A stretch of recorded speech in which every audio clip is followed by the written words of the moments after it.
Assalamualaikum warahmatullahi wabarakatuh. Sahabat Tombak Hati TV, pada kesempatan hari ini saya akan membahas lagi tentang kelingan. Pusing, seolah-olah kita melayang-layang, terus pandangan kita ngeblur, pandangan kita seolah-olah tidak nyata, kayak tidak nyata itu ya, pandangan kita itu bergoyang-goyang. Tuh kelingan yang masih banyak dikeluhkan dari teman-teman semuanya. Banyak yang mengatakan kalau simbah-simbah kita dulu itu puyengen. Puyengen kalau melihat sesuatu itu seperti jungkir balik, itu juga salah satunya. Ada yang sampai segitunya sensasinya, ada yang cuman kelingan goyang kayak gitu. Deskripsi dari kelingan sendiri sudah saya catat di sini, ada beberapa, yaitu misalnya pusing tiba-tiba jadi takut pingsan. Nah, pusing tiba-tiba takut pingsan. Nah, pusing kayak kehilangan keseimbangan. Kayak kehilangan keseimbangan ya.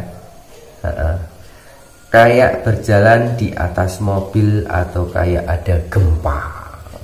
Kayak berjalan di atas mobil yang berjalan, atau kayak berjalan di atas perahu, bergoyang-goyang kayak gempa.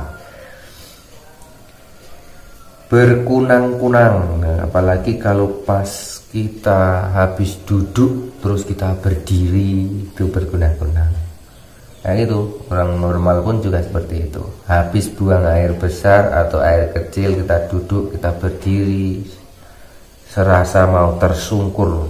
Nah, kayak seolah-olah kaki kita itu sulit atau tidak mampu untuk menumpu tubuh kita. Itu deskripsinya.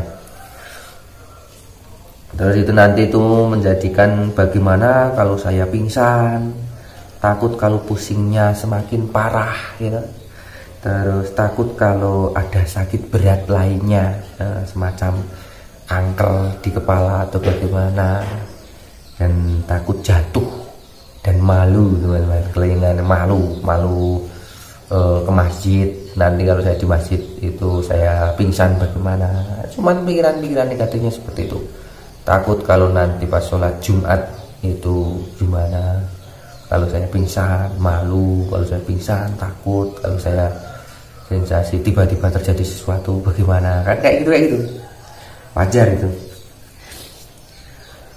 Apa yang menyebabkan kelingan ini teman-teman? Nah, ini penyebabnya apa? Bisa jadi kurang darah, atau darahnya tidak stabil, tekanan darahnya tidak stabil. Nah, itu bisa jadi menyebabkan kelingan. Kalian bisa konsultasi dengan dokter apa yang harus dimakan, tentunya yang aman untuk lambung juga, tapi bisa untuk menaikkan tensi jika kurang darah. Ada lagi penyebabnya lupa atau telat makan atau lupa makan. Orang yang kena anxiety psikosomatis yang disebabkan asam lambung itu, kalau tidak puasa sekalian itu harus sedikit-sedikit tapi sering untuk makan. Jangan telat 3 jam, 4 jam, maksimal 4 jam lah.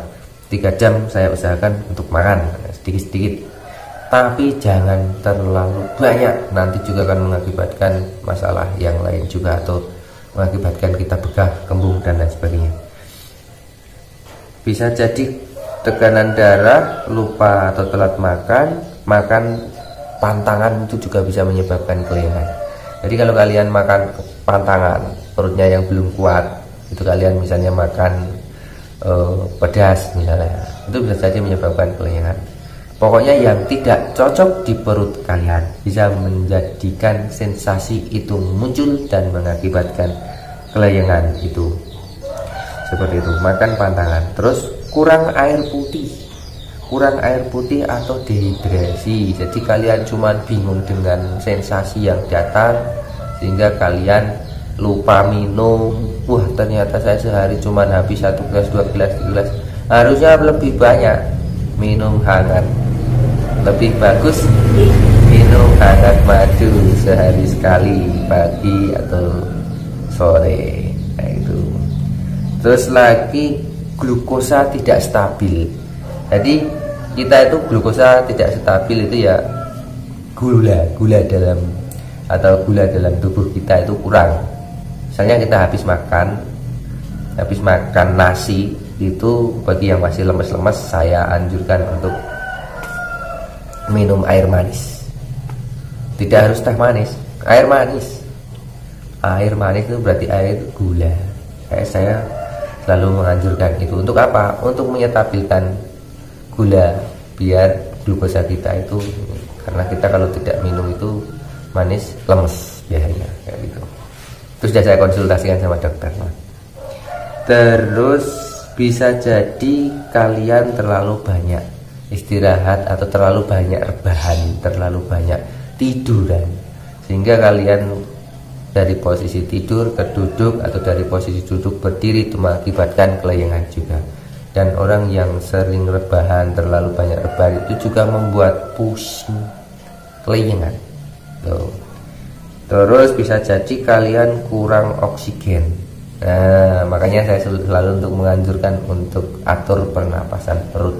Menarik nafas dari hidung, ditahan 7 detik. Nah, di saat menahan 7 detik itu, oksigen dalam tubuh kalian itu akan menyebar dengan sempurna, insya Allah.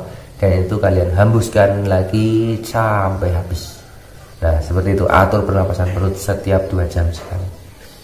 Susah tidur atau kelelahan. Nah, kalau kalian itu susah tidur, kelelahan, karena orang anxiety psikosomatis itu biasanya memicu kita untuk sulit tidur. Nah, untuk sulit tidur sehingga kita lelah. Nah, itu juga mengakibatkan kelelahan. Bisa jadi juga faktor obat. Kalian lagi konsumsi obat apa hingga mengakibatkan kelelahan. Dan ini yang terakhir itu, yang ke-10 itu faktor untuk menyebabkan kelelahan itu karena stres. Nah, tentunya orang yang stres memikirkan sakit, memikirkan apa saja sampai berlebihan. Stres itu mengakibatkan saraf-sarafnya tegang dan itu mengakibatkan kelelahan juga. Nah, solusinya bagaimana? Solusi: makan dikit-dikit tapi sering, tiap 3 atau 4 jam. Jangan melebihi 4 jam. Kecuali kalau puasa. Kalau puasa malah lebih tenang, teman-teman. Memang beda. Sudah saya jelaskan tentang asam lambung untuk puasa, sudah saya jelaskan. Makan dikit-dikit tapi sering. Ayo lakukan. Jangan sampai telat makan, karena kalau kita itu sudah merasa lapar, maka sensasi akan datang. Itu usahakan untuk makan yang teratur, sesuai dengan pola orang yang kena GERD ataupun orang yang kena asam lambung. Lihat sesi tentang makanan. Yang kedua, cek makanan pantangan atau tidak belajar. Cek makanan pantangan, maksudnya gini. Yang kedua, cek makanan pantangan. Kalian makan pantangan atau tidak, seperti itu. Belajar identifikasi makanan, dites. Jadi kalau kalian itu makan apa ya yang cocok. Kenapa saya bilang makanan apa yang cocok? Karena kasus asam lambung ataupun sakit lambung itu beda-beda. Ada yang lambungnya itu parah, ada yang lambungnya itu tidak parah tapi anxiety-nya tinggi, ada yang tidak begitu sakit, cuman begah-begah, gembung-gembung tapi anxiety-nya tinggi, ada yang sakit bener, anxiety-nya tidak terlalu. Memang seperti itu. Dan itu iritasinya, misalnya kalau sariawannya beda, mungkin sariawannya bisa sini bisa sini. Nah, kalau itu lambungnya parah tingkatnya sampai seperti apa, itu beda-beda, makanya pantangannya juga beda-beda. Cocok-cocokan makanannya itu loh, pantangannya sama ya, tapi cocok-cocokan si makanan yang lain yang sebenarnya bukan pantangan asam lambung tapi tidak cocok untuk di lambung, seperti itu. Terus sadari bisa jadi karena kecemasan kalian atau stres. Jadi kelainan itu bisa disebabkan karena kecemasan kalian atau stres kalian. Semakin kalian itu stres, itu bisa menjadikan kalian pusingnya terlalu lama, tidak hilang-hilang. Penuhi kebutuhan air. kalian harus dikit-dikit minum agar tidak dehidrasi, karena orang dehidrasi itu bisa mengakibatkan pusing dan kelayangan juga. Kebutuhan air harus cukup. Jangan rebahan terus, mikir stres jadi kelayangan lagi. Jadi kalian itu rebahan mikir stres, lain jadi kelayangan. Nah itulah, kalau kalian rebahan bisa menenangkan diri sambil mendengarkan hipnoterapi dari saya, sambil atur napas, relaksasi dan nah itu seperti itu, nggak apa-apa. Tapi kalau rebahan mikir stres ini begini, nah itu kelayangan lagi, sensasi datang lagi, yang tidak terasa lagi, seperti itu. Solusi berikutnya itu tadi relaksasi, tenangkan diri, tenangkan diri, atur pernapasan perut. Sudah ada videonya bagaimana atur pernapasan perut, itu adalah salah satu solusinya juga. Terus sugestikan kepada diri kalian hasil akhirnya itu bagaimana. Misalnya kita itu mensugesti atau memvisualisasikan, aku itu meskipun seperti ini aku baik-baik saja. Aku datang ke masjid untuk sholat Jumat, kan takut sholat Jumat kan biasanya orang anxiety itu takut sholat Jumat, takut terjadi sesuatu di saat kita melakukan ibadah, takut pingsan, malu dan lain sebagainya. Nah itu kalian sugestikan, aku tuh baik-baik saja, diucapkan afirmasi positif, aku sehat, aku baik-baik saja, aku nanti itu bisa, aku tuh kuat, kayak gitu. Kemarin begitu, kenyataannya aku baik-baik saja, kayak gitu loh. Meskipun begini, aku tuh baik-baik saja, aku tuh kuat. Kita yakinkan, keyakinan kita perkuat bahwa nyatanya kita itu sebenarnya baik-baik saja.